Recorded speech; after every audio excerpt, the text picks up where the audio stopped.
Welcome to this tutorial for the Events page in the myFSU portal. At the top of the page, you'll see a rotating banner with important announcements and advertisements.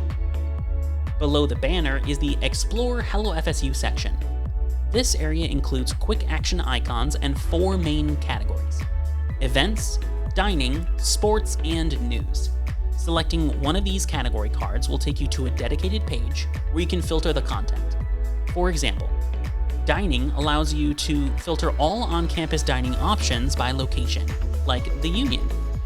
Selecting events allows you to filter by categories such as campus, homecoming, or athletics.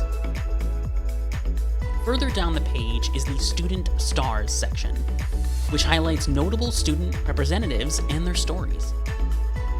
At the bottom of the page, you'll find a Question of the Week survey about your portal experience, a social media section with links to follow various university departments, and important campus safety and Title IX information.